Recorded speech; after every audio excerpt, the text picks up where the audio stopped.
Primeiramente, eu gostaria de dar o agradecimento ao meu amigo de tantos, mas tantos anos, que é uma emoção de estar junto com ele.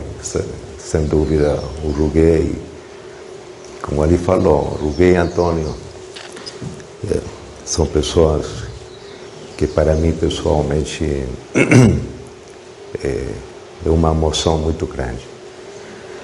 Bom, a ele agradeço o convite. Esta reunião que é transcendental, sem dúvida. Sem dúvida, vocês são testigos de um acontecimento internacional da Suda Dharma. Você pode ter certeza disso. Eu agradeço o convite, o Ruguei,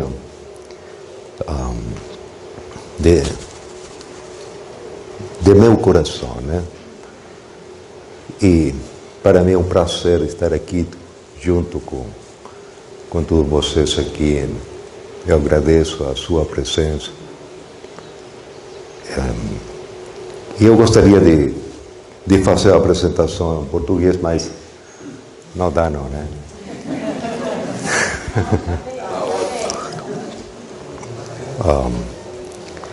Então, muito obrigado. E agora para espanhol. Bien. Pensando en un título posible para esta presentación,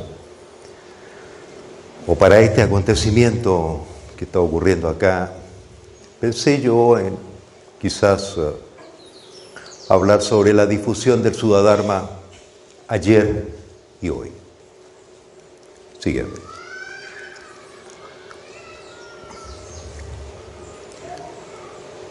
Bueno, esta difusión la podemos considerar en tres grandes periodos. Un primer periodo que es es el periodo inicial de 1915 a 1928 en la India en particular, representado por un gran personaje, una eminencia, y este periodo entonces lo podemos identificar con Subramania. Un segundo periodo que también se puede identificar con otra personalidad, con Bayer en este caso entre los años 20 y 84, y que a diferencia del anterior incluyó Chile y Sudamérica. El anterior es solamente India. Y un tercer periodo que ya no se refiere a una sola persona, sino que se refiere a un cuerpo apostólico, un conjunto de personas, no una. Y eso tiene muy corta vida, de 1981 hasta ahora. Siguiente. Voy a presentar estos tres periodos y he puesto ahí mi visión, dicho en forma muy modesta. Es lo que yo he logrado comprender durante estos años. ¿Qué significa eso? Eso significa que yo puedo equivocarme. No soy el poseedor de la verdad. Pero creo que esa es mi interpretación que quiero exponer a ustedes. Bien. El primer periodo es esta sagrada orden del Suda Dharma que es comunicada al mundo. Y uno de sus grandes artífices de esto es justamente Subramania en la India en 1915. Ese anuncio tan importante se centra en estas dos grandes personalidades, el Swami Subramania Iyer y el Pandit Srinivasa Acharya. Esta es una imagen interesante porque ambos si ustedes observan, tienen un largo yogadanda que, a mi modo de entender, es uno de los sellos de los grandes iniciadores. No es el yogadanda estándar de 50 centímetros, sino que es un yogadanda que mide 1,5 metros. Interesantemente, aparte de Subramania y del Pandit, posteriormente Sri Janardana y nuestro amado y queridísimo Sri Vajra también tenían un yogadanda similar. Interesante acotación. Sigan. Tal como acaba de mencionar Rugué, Subramania fue una eminencia tanto profesional como epistolar o apostólica. Y justamente la estatua que él mencionaba en los jardines de la Facultad de Derecho, me imagino, de la Universidad de Madras, existe esta estatua tan importante. Siguiente. Anterior. Ahí abajo he puesto que él pertenecía a la Sagrada Orden de los Swamis. Y aquí quiero detenerme un instante para hacer una pequeña reflexión. Si Subramania de alguna manera representa nuestro comienzo o el comienzo del Subhadharma, perfectamente puedo yo decir que todo consagrado en la doctrina del Subhadharma tiene una descendencia Swami, por un lado. Interesantemente, ustedes saben lo que significa la palabra Swami. Swami significa ser dueño de sí mismo. Soy yo dueño de sí mismo. Soy yo capaz de regular y controlar mi personalidad. Eso es para una reflexión. Pero Swami, en estricto rigor, significa dueño de sí mismo, capaz de gobernarse a sí mismo. Eso significa Swami. Siguiente. El otro gran personaje, evidentemente, que es el Pandit, la segunda autoridad iniciática externa del Subhadharma, que también reside o residía en la ciudad de Madras, en la India, recibió todos los libros de la jerarquía divina. Interesantemente, como todos ustedes saben, el Pandit era médico ayurvédico, prestigioso, el cual inclusive asistió desde la India a Sri Vajra en un periodo difícil de salud que él tuvo. Lo asistió con una terapia ayurvédica desde la India. Y finalmente parte a los planos sutiles el año 29 con gran pesar de sus discípulos y evidentemente de Vajra. Siguiente. Esta es una imagen conocida por muchos en que se muestran los miembros de la Asociación Subhadharma, que está publicado en la revista Di Subhadharma el año 1941. Estos son posteriores a un conjunto de personalidades posteriores al Pandit y a Subramania, los cuales se sacan esta fotografía colocando al centro de ellos o entre ellos las imágenes de Subramania y del Pandit, estableciendo e indicando: ellos son nuestros iniciadores y a ellos o nosotros somos continuadores de estos dos grandes personalidades. Bien. que contribuyó mucho al desarrollo y la comunicación de la doctrina fue Krishna Swami Rao, imagen que se muestra acá y que se fue también publicado en la revista Tisudadharma en el año 1940. Interesantemente, recibió una iniciación importante y contribuyó a traducir el Sudadharma Dípika, volumen 2, y participó en el desarrollo del índice del Bhagavad Gita del Sudadharma. En resumen, este primer periodo ocurre en los siguientes eventos. Primero, se traducen los textos sagrados de la orden del Sudadharma del sánscrito y el tamil al inglés. Segundo, se imparte la doctrina a un grupo de miembros de una población hindú con una larga data de cultura espiritual oriental. Algunas personas acá, entre ellos Rugué, Eric, han tenido la posibilidad de estar en India. Pero India, desde el punto de vista de cultura espiritual, es muy distinta a Occidente.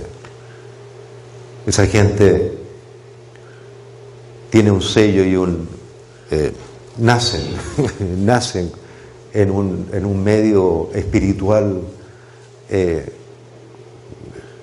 toda la vida. Para ellos no es nuevo sentarse a meditar. Mire, para un hindú no es nuevo eso. Y nacen con eso. Es como decirle a un brasilero, oiga, aprenda a bailar samba. Eso es imposible, nace con eso.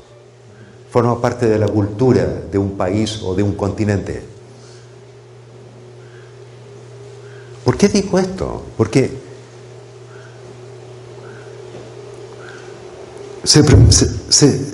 como voy a mostrar en la siguiente diapositiva, se produce un traspaso de un conocimiento que nace en un continente distinto.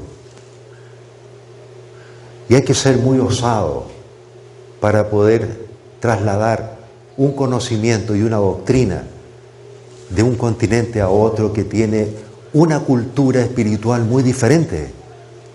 Ese es un aspecto que hay que tener presente. Tercero, los principios de la doctrina propone cambiar la historia de las segregaciones de castas religiosas en la India. Ese sí que es un problema que ellos tuvieron y que aún persiste en la India. La diferencia de castas. Ese es un gran tema en que la información y el conocimiento del Sudadharma tiene otra vista, otra mirada sobre este tema. Siguiente. En cuarto lugar, se produce un contacto con don Benjamín Guzmán Valenzuela en Chile, que luego sería conocido como Vajra Yogidasa. Se le consagra y entregan las iniciaciones espirituales especiales y se le autoriza como instructor continental. Y finalmente se envían a Chile todos los textos de la organización y ritos y cuenta con el total respaldo de la jerarquía. En otras palabras, y según mi modesta manera de visualizar este primer periodo, se produce como un traspaso de la información. Un traspaso que va desde la India a Chile. Un traspaso de información mística, esotérica, doctrinaria, tremendamente importante y valiosa,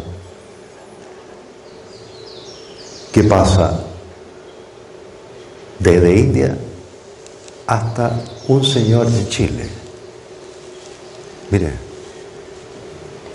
un traspaso de información tan importante a una persona y en un lugar tan distante de la India. Me parece una curiosidad, no porque yo sea chileno, pero me parecería una curiosidad que ese traspaso de información de un continente haya venido a uno muy distante, que haya sido Brasil, Chile, Argentina, da como lo mismo. No sé si me logro dar a entender con lo que estoy explicando. Bueno, siguiente. Entonces, creo que son muchos los aspectos interesantes para reflexionar sobre ellos. Y ese es uno interesante, el traspaso de información de un continente a otro. Desde una cultura, desde un continente con una cultura religiosa muy distinta de la cultura imperante en Sudamérica. Muy distinto. Siguiente. Paso entonces al segundo periodo, que se centra en una persona. Si Ballera, aquí se observa una imagen de él a la edad aproximadamente de 30 a 35 años, con todos sus atuendos y con todos sus ornamentos, ¿no?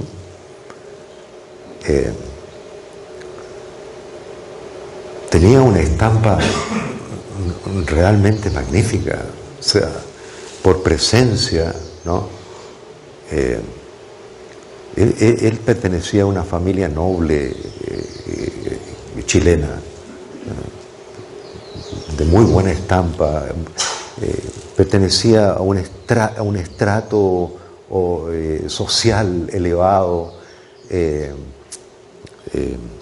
su familia era de la alta alcurnia, muy instruida. Ballera era un intelectual, ¿no? Bueno, asume él, y ahí yo he colocado algunos aspectos asociados con los principios átmicos. Se me ocurrió colocarlo ahí porque hace un tiempo atrás alguien me preguntó acaso yo había tenido la oportunidad de conocer a un yogi, y creo que él lo era, sin ser alguien de la India. Eso es lo que quiero decir. Y un yogi, tengo entendido que es aquel que, entre otras cosas, desarrolla todas las 8 cualidades átmicas: la tolerancia, la compasión, la tranquilidad, el desinterés, la pureza, la amplitud de criterio, un ser infatigable, el deseo del bienestar por los demás. En otras palabras, ser vir. El cuerpo apostólico actual, ese es su sello: ser vir. ¿A quién? Ustedes, a la comunidad. ¿Cómo? Llevándole el mensaje de esta maravillosa doctrina, pero sirviendo, no para que me vengan a servir, que es muy distinto. ¿Entiendes? Este es el diploma, uno de los 2 diplomas oficiales que recibió Ballera.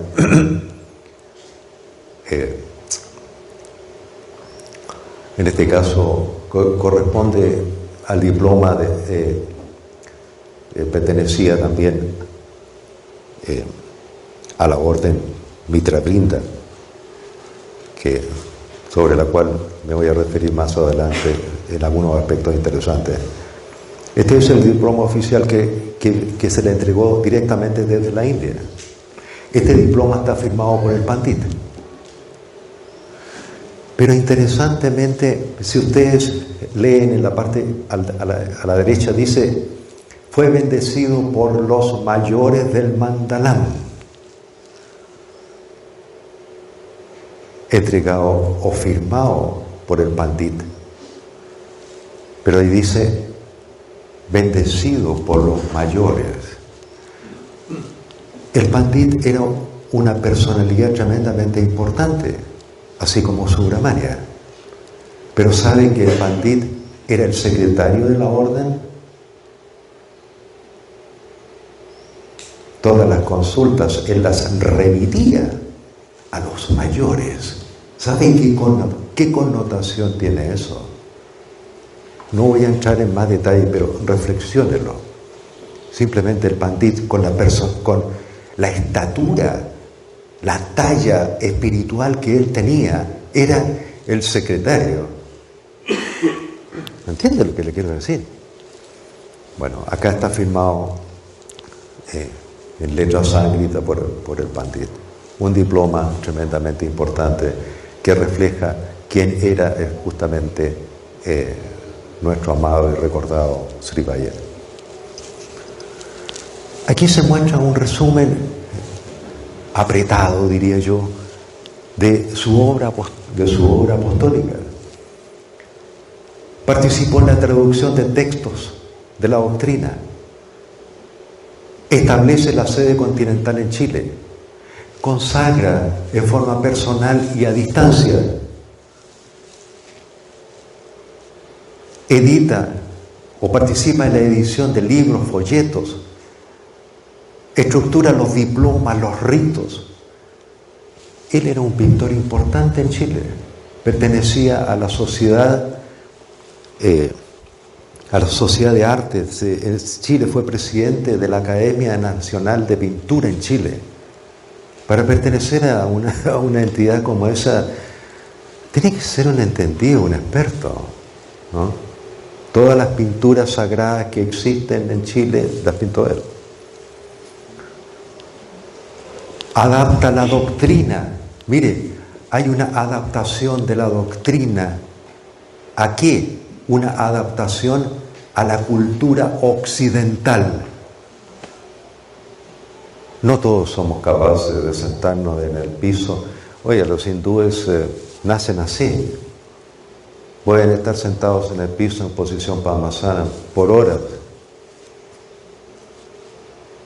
No hay ninguna gracia para ellos eso.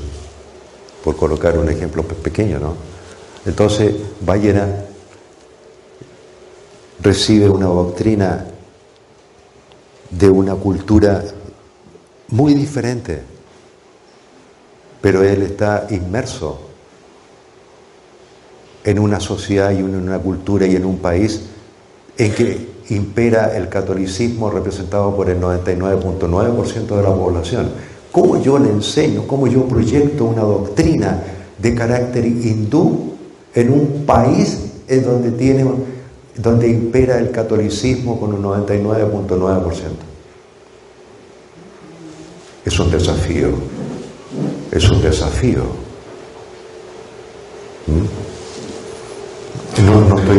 No estoy descalificando a la doctrina católica en absoluto. Simplemente estoy diciendo que son dos cosas muy distintas, muy diferentes, ¿no? ¿Cómo yo la adapto? Adapto. Viaja por Sudamérica. En Brasil estuvo muchas veces. Diseñó todos los ornamentos que se utilizan en los ceremoniales. Y finalmente establece la sucesión apostólica por 1984, antes de su partida, y le dice, mire, esto debería demorar unos 3 años, de 1984 a 1987.